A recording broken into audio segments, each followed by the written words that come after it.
Welcome to The Buzz. I'm Christopher Conover. This week, why Arizona is a hotbed for lightning.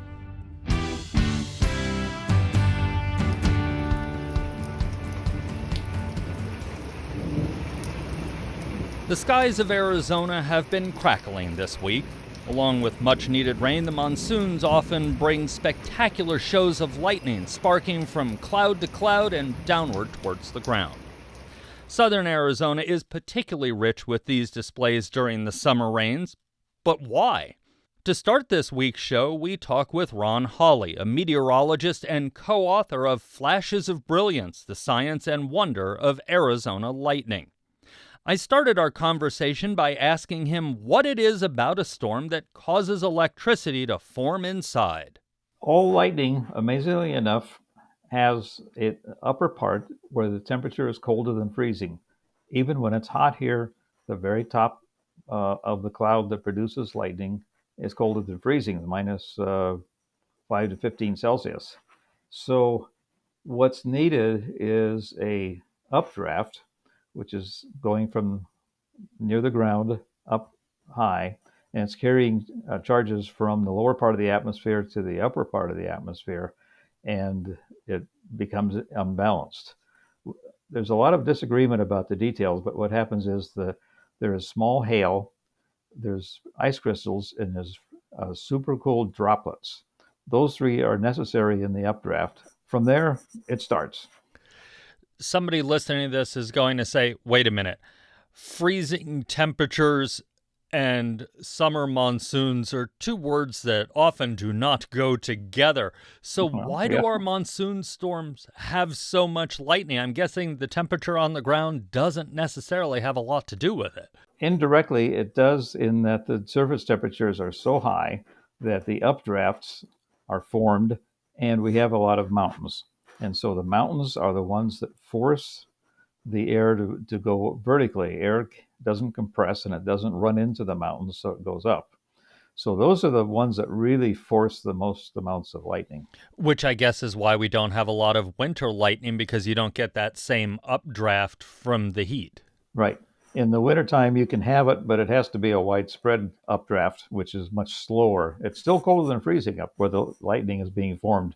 This lightning is formed in Fahrenheit, between about 15 and 5 degrees Fahrenheit.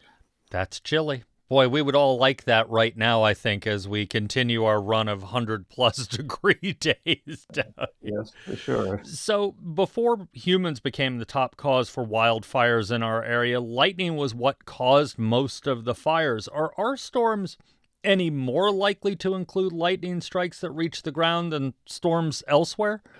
I think the figure for the western states in terms of forest fires is that 2/3 or even more of forest fires in the Continental Divide West are due to lightning. And those are natural, and those have always been there. People in southern Arizona like to say a lot of times that our area is among the most active for lightning. And I know sitting out on my back porch at this time of year, there sure is a lot of it at night coming in. Is that true, or is that just our perception? All right, you asked one of the great questions.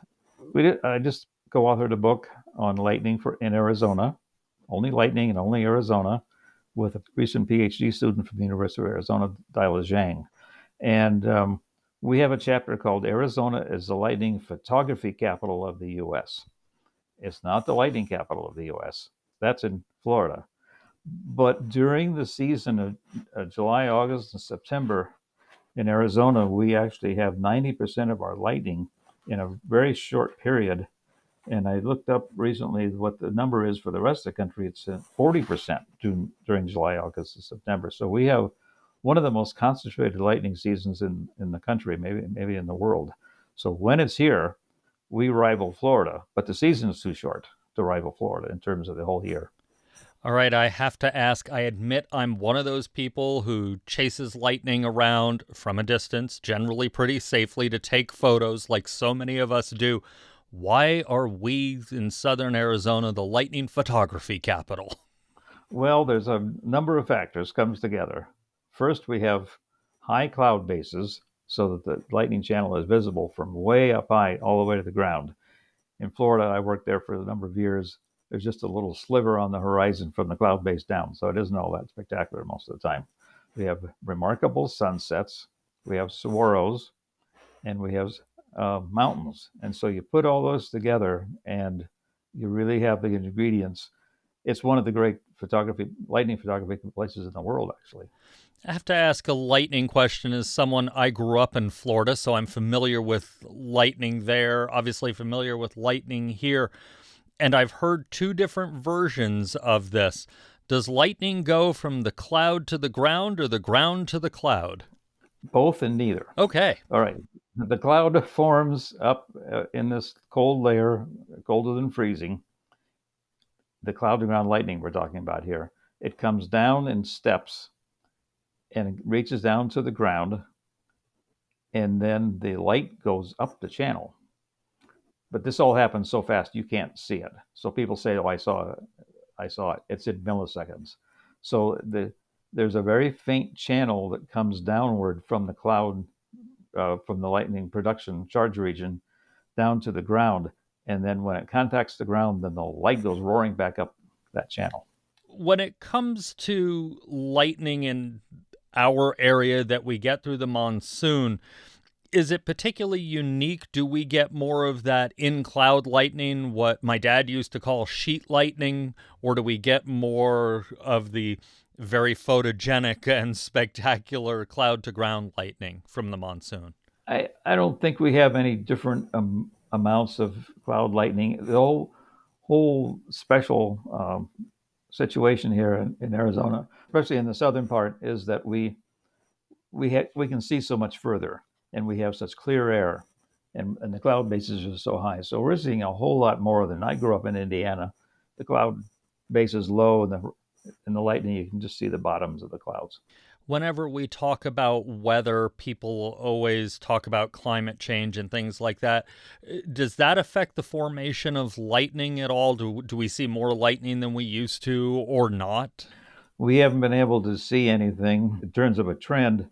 I've been looking at the data from the U.S. Lightning Detection Network, the National Lightning Detection Network, for a number of years, and we don't see a trend. What's happened is that it seems that most years are more or less the same. And then in 2020, we had a remarkably decrease number of lightning flashes, and then it went back to normal again. So it seems to be normal, except for some dips. And this year looks like we may be going to end up below normal, but I don't know what's going to happen in the next 6 weeks yet.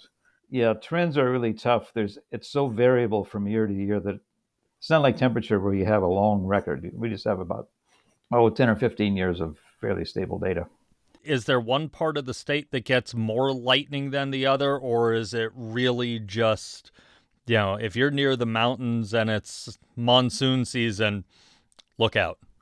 Yeah, we did an analysis a couple of years ago. We found that there's a spot over the Chiricahuas that is the number one spot for lightning density in the last 10 years. And it's a 21, I think, cloud-to-ground flashes per square mile per year. I mean, a square mile is not that big. 21 is quite a bit. And then there are some places along the Colorado River by Yuma and up in the northwestern part of Arizona that have, in that 10-year period, has zero lightning. So we do have quite a large variation. I can hear cars starting now for storm chasers and lightning photographers heading out to the Chiricahuas as we speak. They're already out there, or they will be. I spoke at a meeting a few weeks ago at the Desert Museum, a conference called Monsoon Khan. There's 100 people there, and they were most of them lightning photographers and storm chasers from Arizona, because I had no idea there were that many. And boy, is that a type A bunch, I'll tell you that. So I've met a couple of them over the years, and yes, they are a specific bunch of people. Yeah, I'm not one of those. I enjoy it, but I don't get into the technical part of photography. I enjoy the detection and the data themselves. That was meteorologist Ron Hawley, co-author of the book Flashes of Brilliance, The Science and Wonder of Arizona Lightning. While many southern Arizonans rejoice in watching all the lightning from a monsoon, those storms also can bring some danger. Lightning strikes can spark wildfires, destroy our buildings and infrastructure, or cause injury and death. With that danger in mind, the National Weather Service tracks and forecasts storms that could prove damaging. Ken Drews is the warning coordination meteorologist at the National Weather Service office in Tucson. It's an unassuming office on the outside, but is brimming with tools to track lightning strikes. Yes, the National Weather Service has access to private companies' lightning detection networks, which are ground-based instrumentation. You may see that also on your own lightning app that you have on your phone. But we have access to that data, and what's neat about that is we can overlay that on top of radar data and on top of satellite data, and that helps us to get a total picture of what's going on with thunderstorms. Plus, in areas where maybe there isn't the best radar coverage, where there might be beam blockage by mountains, we can use that lightning to try to help fill in the gaps that are there. So that helps us to monitor the intensity of thunderstorms, and that kind of helps us with the warning process as well. You mentioned that warning process. One of the tools you all have is a lightning forecaster. Obviously important for warnings, but so much more for events and things like that. Yes, we have a satellite-based lightning detection and forecast lightning from satellite lightning mapper, and so we were able to overlay that onto our satellite imagery and radar imagery, and then use that predictive technology to hopefully forecast when lightning may be developing over an area. So there may just be a few showers around at some point, and then when is that going to grow into a thunderstorm? And so that lightning would be certainly important for large events, whether it's a sporting event or another large gathering. So we would be supporting emergency management and public safety officials with that information. Also be important for airports as well when thunderstorms are going to start. And something people might not think about, but during the height of the pandemic, that was important when all of the vaccination sites were outside. Absolutely. When the vaccination centers were conducting their operations outdoors, whether they were drive-through or walk-up, we were able to support, again, the public safety officials to give them a little bit of lead time on when there might have been some sprinkles in the area or some light showers, when there was actually going to be a lightning developing, or at least give them a probability of whether there will be lightning strikes, so they could make decisions on when they needed to maybe shut down operations temporarily to keep everyone safe. With all these tools, for example, we're in monsoon right now, and if you're on a high spot in town, you can watch those storms build up, usually out towards the east, and work their way in. What is it that sometimes we get a great light show and sometimes we just get a lot of rain, or sometimes we get none at all? But what is it about some of those storms that they give us a great light show and others just give us rain?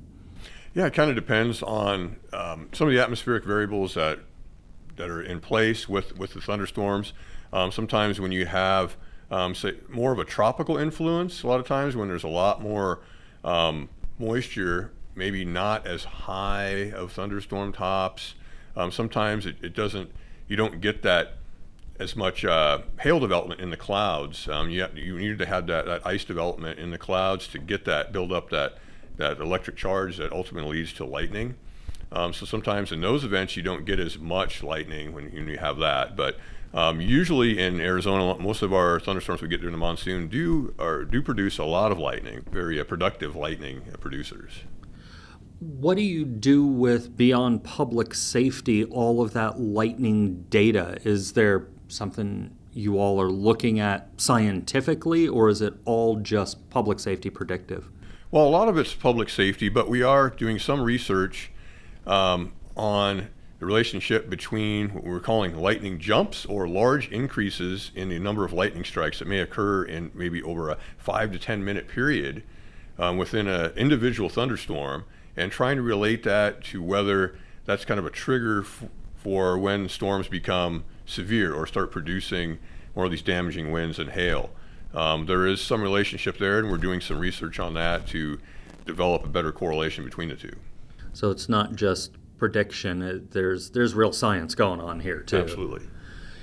When it comes to lightning in Arizona, we all know it during the monsoon. How do we compare to other states in the region, the rest of the country? Florida's always known, especially Central Florida, for its lightning, but how do we compare? Well, Florida's a great example. They get a ton of lightning strikes throughout the course of the year, whereas in Arizona, we get a large amount of strikes, but they're really concentrated during 3 months of the monsoon. So on any given day, you can have certainly more lightning strikes that occur on a given day because you're kind of condensing all that into a short period of time. For people who are out watching the lightning, or maybe just driving home trying to get in before the storm really hits, we have those big flashes of lightning up in the clouds versus those very dramatic bolts of lightning. Is it all the same, or maybe just we're looking at it different angles or things like that? I mean, there are discharges that occur between clouds or inside of the cloud, and some discharges that go above the cloud that you can see from satellite. And then you do have the actual strikes that occur, the cloud to ground. Those are the ones that are going to affect you or your electronic equipment or whatever that's going to get hit or starting a fire and things like that. Well, thanks for spending some time talking lightning with us. Absolutely, my pleasure. That was Ken Drews, the warning coordination meteorologist with the National Weather Service office in Tucson. Our first two interviews mentioned storm chasing and lightning photography. So what goes into a good picture of lightning? Ray Cleveland is a photographer who was born and raised in Tucson, and lightning photos are among his specialties. I started our conversation by asking him if lightning has always been something that caught his photographic eye. Oh, yeah. I've plenty of childhood memories of just sitting and watching thunderstorms. And it took me several years. I was born in the early 80s, although I have met chasers who have gotten lightning shots in the 70s and so on. But I didn't realize that it was possible to really capture photos of lightning and the storms until the 2000s even. And I believe 2006 was the very first lightning bolt I captured.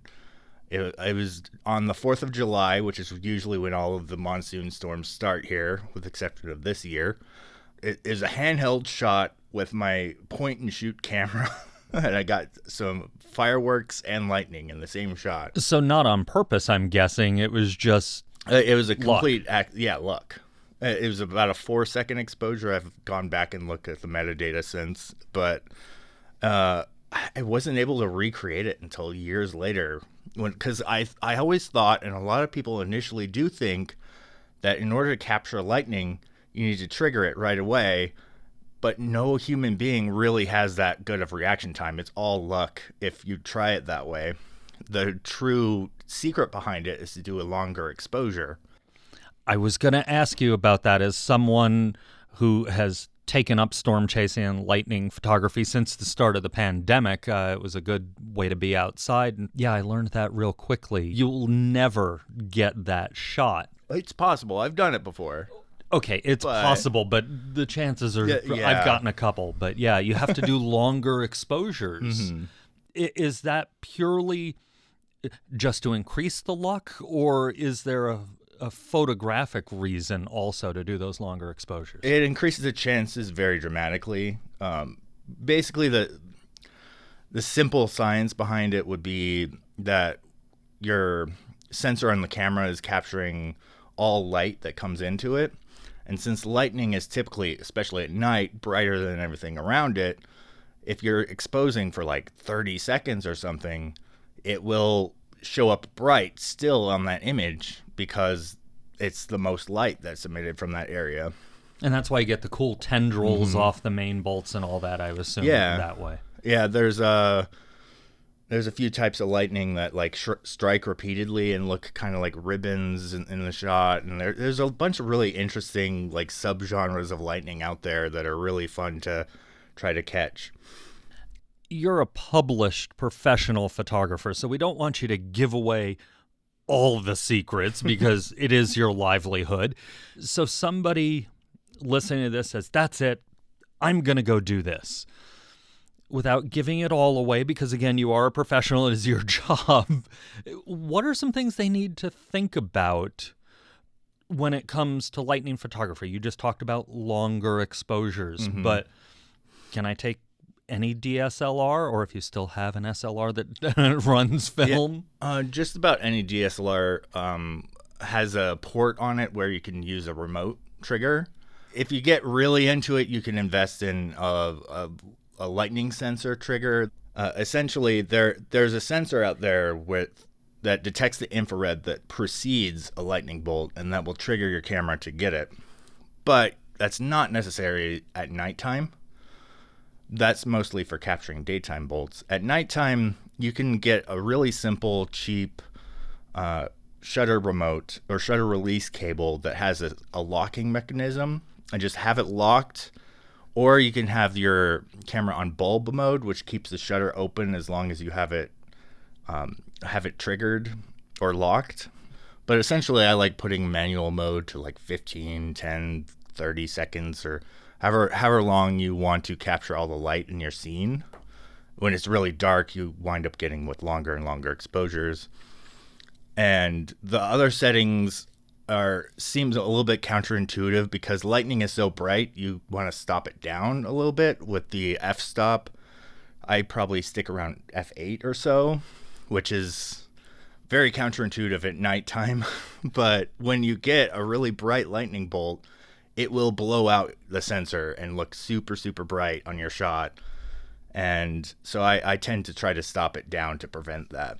When it comes to, you've decided to go chase a storm for an afternoon, an evening, whatever it is, how much planning goes into that? Or do you just look at the radar and say, all right, we're heading that way? Or do you take time and pre-scout, like, oh, it'd be really great if I could get lightning behind this particular saguaro or this building or something like that? It is a mix of both. I have a custom map on Google Maps that I try to keep and add more locations to. On a day-to-day basis, the storms travel in different directions. They go to different locations around the city and outside the city. And it's helpful to do some scouting, maybe even not during monsoon season, and mark your map with, oh, I would love to capture some lightning at this spot or a storm from here, and find overlooks around town. And there's a whole community of storm chasers around here that are very generous to share some spots too. And especially this year, I think this is the year that I've bumped into the most other storm chasers that I have. I've gone out on my own a lot this year, and I still wind up chasing storms with a whole bunch of other people, even on my own. And parking garages are kind of popular, although there are some with security that will kick you out, I'm sure. When this whole town is covered with rain, you can't really find too much of a safe location. A parking garage is a good spot. You bring up an important point, safety. If you're standing on top of a parking garage and you're of average height, you may be the highest point. Yeah, I would go a level below. Well, and how do you balance safety? Or we were talking before we started recording, Sonoyta and down in Cochise County is beautiful for landscapes and things like that. But you're standing out in the middle of the grass prairie. How do you deal with the safety factor so that you come back? There is definitely a lot of risk involved. The safest place usually is in your car for this. But there still is, like, when you're setting up your camera outside the car, there is that risk that it's basically a lightning rod. There has been a few days where I've been terrified to pick up my camera because the lightning is coming and we got to move locations. But probably the best bet is to try to look at the radar and see where the storms are moving. It's not a 100% guarantee. I went to the Monsoon Convention this year, and there was a speaker there that had a lot of great information about lightning safety. And it's a very short list of what's safe. Like inside your home and inside your car, for the most part, you're safe. I've bumped into other storm chasers whose car had gotten struck by lightning even, but they were still around to That sounds tell the terrifying. tale. Yeah. For the person listening to this who has spent this whole season, if they're new to town, or maybe their entire life or somewhere in between, watching the great light show of the monsoon, says, that's it, I'm going to try it. Do they need to go out and get the highest end camera to do this? It's not necessary. You could use cheaper consumer cameras for that. Any camera that you could do a longer exposure with would help. I believe there's a lot of point and shoots out there that would be capable of this. If you use a tripod and shutter release or just press the button and for a long exposure, you might be able to capture some lightning that way. How about the camera that lives in everybody's pocket now? With your cell phone? With your cell phone. Okay, there's some apps to help with that. On Android, there's an app called, I think it's just called Lightning or Lightning Camera, where what it does is it basically shoots video and you point it at the storm, and when lightning strikes, you press the button, the capture button, and it'll show you a buffer of all the images that it has captured in the last few seconds. And you could choose the ones that the lightning struck through. Like live photos on iPhones, yeah. Same idea. Yeah, it looks pretty neat sometimes. Most of the time you get rolling shutter, where it's basically you see the lightning start and then there's a big line and then no lightning below it type. It's interesting images, but DSLRs seem to capture it a bit better, of course. You also do night photography, Milky Way. This is a great time of year for it in southern Arizona, except for the lightning, which messes it up. But you said you were down in Sonoyta recently and got lucky and got a little 2-for-1. Yeah, we were chasing a storm off in the distance and it died out mostly, and the clouds parted a little bit and we were treated to be able to see the Milky Way in the same night. So I got photos of storms, and then a few hours later we were able to capture the Milky Way. A bonus that we don't get a lot at this time of year. Last year, I finally got a bit of a trifecta shot with, it's not my favorite photo, but I still kind of count it as capturing it. Is I got the Milky Way with some distant lightning coming from a storm in the distance, and there was also a meteor in the shot as well. And I wish it was a prettier photo, but it's still really exciting to capture that. That was photographer Ray Cleveland. Visit our website for links to some of his lightning photos. And that's the buzz for this week.